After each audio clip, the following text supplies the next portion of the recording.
Hello everyone, आप सबका स्वागत है मिस्टर इजी चैनल में। तो चलिए स्टार्ट करते हैं। देखिए, लास्ट क्लास में हमने सीखा था कि कैसे अगर हमें मास परसेंटेज दिया हो तो हम उससे मोलैरिटी कैलकुलेट करते हैं। ठीक है। आज के जो हम टॉपिक है उसमें हम सीखेंगे कि अगर आपको सेम मास फ्रैक्शन दिया हो तो हम उससे कैसे मोल फ्रैक्शन को कैलकुलेट करेंगे। ठीक है। तो आज का जो हमारा टॉपिक है वो ये है कि कैसे हम मास परसेंटेज को कन्वर्ट कर सकते हैं मोल फ्रैक्शन में। ठीक है। और ये हम सीखेंगे with the help of numerical. तो ये रहा आपके सामने न्यूमेरिकल। न्यूमेरिकल क्या है देखिए, calculate mole fraction of benzene in solution containing 30% by mass in carbon tetra chloride. इसका मतलब आपके पास एक सॉल्यूशन है जिसमें दो चीज़ें मिली हैं, क्या, एक बेंजीन और दूसरा है कार्बन टेट्रा क्लोराइड। ठीक है। जो बेंजीन की अमाउंट दी है वो दे रखी है एज ए परसेंटेज और जिसकी वैल्यू दे रखी है 30% बाई मास। और आपको क्या कैलकुलेट करना है, बेंजीन का मोल फ्रैक्शन। ठीक है। तो अब सबसे पहले देखिए यहाँ पे मार्किंग करते हैं कि आपको क्या निकालना है, मोल फ्रैक्शन किसका, वो भी बेंजीन का। ठीक है। तो अगर मैं इसको शॉर्ट फॉर्म में लिखूं तो असल में हमें क्या निकालना है, काई ऑफ बेंजीन। जिसको बेंजीन नहीं पता कि बेंजीन क्या होती है, तो बेंजीन को देखिए क्या करते हैं, बेंजीन का जो फॉर्मूला होता है वो होता है C6H6। ठीक है। यानी इसमें कार्बन भी 6 होते हैं और हाइड्रोजन भी 6। यानी आपको मोल फ्रैक्शन निकालना है बेंजीन का। इसका मतलब क्या निकालना है, काई ऑफ C6H6। ठीक है। ये तो आपको फाइंड करना है। दूसरा क्या दे रखा है देखिए, ये जो 30% बाई मास है ये किसका डेटा है, बेंजीन का। ठीक है। तो ये असल में क्या दे रखा है, परसेंटेज W/W। ठीक है, क्योंकि बाई मास लिखा है। ठीक है। दूसरा, अब आपको एक जो दूसरा टर्म दे रखा है वो दे रखा है कार्बन टेट्रा क्लोराइड। ठीक है। अब इसको समझते हैं कि इसको कैसे दिखाते हैं। तो देखिए बहुत ही आसान है। कार्बन टेट्रा क्लोराइड मतलब एक इसमें कार्बन है और टेट्रा का मतलब होता है 4 और क्लोराइड का मतलब होता है क्लोरीन एटम। इसका मतलब इसमें कितने क्लोरीन एटम है, टोटल 4। तो इसका फॉर्मूला क्या बना, कार्बन टेट्रा क्लोराइड। ठीक है। तो ये हमारे दो कंपोनेंट हैं, एक कंपोनेंट है बेंजीन और दूसरा कंपोनेंट है कार्बन टेट्रा क्लोराइड। ठीक है। और मोल फ्रैक्शन किसका निकालना है हमें, बेंजीन का।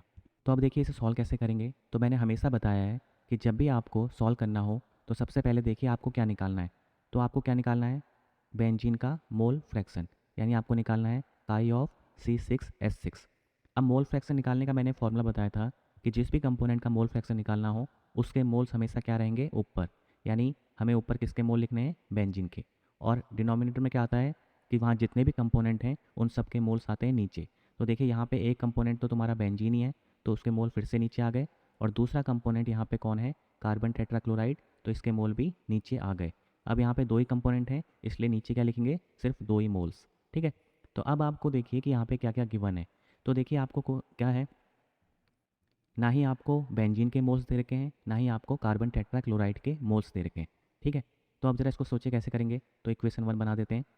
तो अब देखिए यहाँ पे आपको नंबर ऑफ मोल्स डायरेक्ट नहीं दे रखे, उसके बदले आपको क्या दे रखा है, परसेंटेज बाई मास।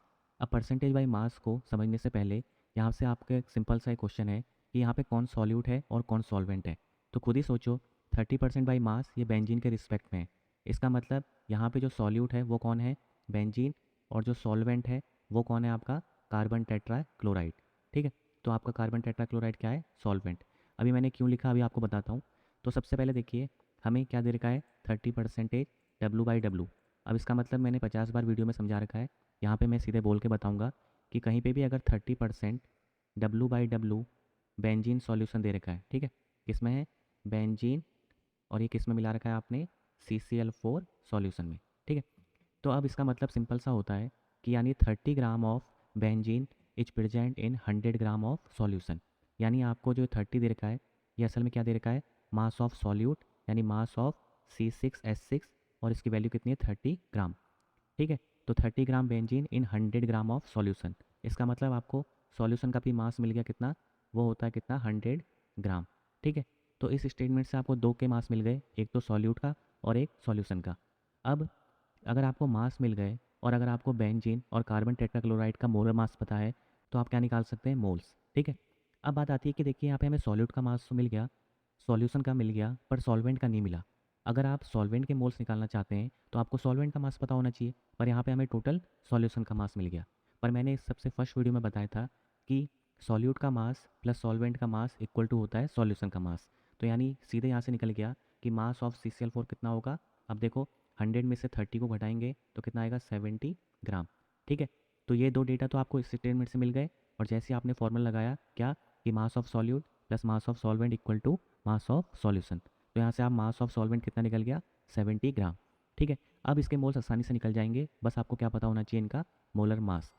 तो देखिए मोलर मास कैसे कैलकुलेट करेंगे, तो सबसे पहले मोलर मास हम निकालते हैं किसका, बेंजीन का। ठीक है, मोलर मास ऑफ C6H6। ये जनरली आपको वहाँ पे डायरेक्ट भी दिया होगा, पर नहीं दिया तो कोई बात नहीं। एक कार्बन का होता है 12 और यहाँ पे कितने हैं टोटल 6 कार्बन। एक हाइड्रोजन का होता है 1 और यहाँ पे कितने हैं 6 हाइड्रोजन। तो जब कैलकुलेट करते हैं देखिए सी हो गया 72 और ये हो गया 6 और ये कितना आ गया 78 ग्राम। ठीक है, तो ये तो हो गया मोलर मास ऑफ बेंजीन। अब हम जब मोलर मास ऑफ किसका निकालेंगे, अपना कार्बन टेट्रा क्लोराइड का। तो देखो कार्बन को तो आपको पता है 12। अब जिसको Cl का नहीं पता मैं यहाँ पे लिख देता हूँ, एक Cl का होता है 35.5 ग्राम। ठीक है, तो यहाँ पे कितने हैं 4 हैं, तो कितना आएगा 4 इंटू 35.5, ये हो गया 12, ये कितना हो गया 142 और ये टोटल ऐड करके कितना हो गया 154 ग्राम। ठीक है, तो दोनों के मोलर मास भी निकल गए। अब निकालते हैं दोनों के मोल्स। ठीक है, तो मोल्स निकालने का सीधा सा फॉर्मूला हमने पढ़ा है कौन सा वाला, मास ओवर मोलर मास। तो मोलर मास तो हमें पता चल गया। अब देखिए, तो सबसे पहले कैलकुलेट करते हैं मोल्स किसके, बेंजीन के। ठीक है, तो इसका मास हमें दे देगा कितना 30 ग्राम और अभी हमने कैलकुलेट करा कितना आया 78 ग्राम। ठीक है, अब चाहो तो जितना इसको सॉल्व करना चाहो यहीं पे कर सकते हैं। ठीक है, तो अगर मैं इसे 6 से डिवाइड करूँ, देखिए ग्राम से तो ग्राम उड़ गया, तो ये हो जाएगा 6 5 जा 30 और ये क्या जाएगा 6 1 जा 6 और 6 3 जा 18। तो कितना आ गया आंसर 5/13। ठीक है, अब इसी तरीके से अगर मैं कार्बन टेट्राक्लोराइड के मोल्स कैलकुलेट करूँगा तो देखिए उसका मास कितना था 70 ग्राम और इसका मोलर मास हमने कितना निकाला था 154 ग्राम। ठीक है, अब इसको भी आगे सॉल्व करते हैं। देखिए सॉल्व करने का ग्राम से ग्राम उड़ गया और ये 14 से टेबल में आसानी से आता है। देखिए 14 5 जा 70, 14 1 जा 14 और 14 1 जा 14, तो कितना आया मोल 5/11 मोल। तो देखिए हमने दोनों के मोल्स कैलकुलेट कर लिए, बस आपको क्या करना है अब मोल फ्रैक्शन निकालना है उस फॉर्मूले में रख के। ठीक है, तो देखिए तो हम किसका मोल फ्रैक्शन निकालना चाहते हैं, बेंजीन का। तो फॉर्मूला तो हमने पहले लिख दिया। तो ऊपर मोल्स किसके आते हैं, बेंजीन के, जो कि कितने हैं 5/13 और नीचे क्या आएंगे, एक तो दोबारा से आएंगे बेंजीन के और साथ में किसके आएंगे कार्बन टेट्राक्लोराइड के, जो कितने हैं 5/11। ठीक है, अब जरा देखिए सॉल्व कैसे करेंगे। 5/13 को तो ऐसे रहने दीजिए, नीचे क्या होगा, अब नीचे आएगा एलसीएम। कभी भी आपको एलसीएम लेना ना आता हो तो दोनों को चुपचाप ऐसे लिख दो, कोई फ़र्क नहीं पड़ता। तो देखिए कैसे कटेगा 13:1 और ये कितना हो जाएगा 5 × 11, मतलब ये हो जाएगा 5 × 11। ऐसे ही देखिए क्या होगा, यहाँ पे किससे टेबल होगी 13 × 5 से। ठीक है, तो आपको यहाँ पे कैलकुलेशन नहीं करनी है, जहाँ तक हो ये सब कुछ बाद में करना है। तो इसे मैं आगे सॉल्व करूँ तो देखिए कितना आ गया 5/13 और नीचे क्या हुआ 11 5 जा 55 और 13 5 जा 65 और इसके नीचे कौन हो गया 13 × 11। ठीक है, तो अब देखिए यहाँ पे क्या क्या कट रहा है, ये 13 से ये 13 कट गया। ठीक है, अब क्या करना है आपको मैंने बताया था कि जो दूर दूर वाले हैं उनको एक साथ लिखना है। ठीक है, तो देखिए कैसे करेंगे। ठीक है, तो अगर इसे हम आगे सॉल्व करेंगे तो काई ऑफ बेंजीन कितना आएगा, देखिए ऊपर हो जाएगा 5 × 11। ठीक है, जो दूर दूर वाले उनको पास रख दिया और नीचे क्या था 55 + 65। ठीक है, तो मैंने बोला था जब तक जरूरी ना हो मल्टीप्लाई ना करो, ऐसे रहने दो। तो ऐसे रहा, नीचे कितना हो गया 120। तो देखिए ये आसानी से कट जाएगा अब अगर मैं इसे काटूँ तो। ठीक है, तो क्या कटेगा देखिए, ये हो जाएगा 5 2 जा 10 और ये हो जाएगा 4। तो आंसर कितना आ गया आपका 11/24।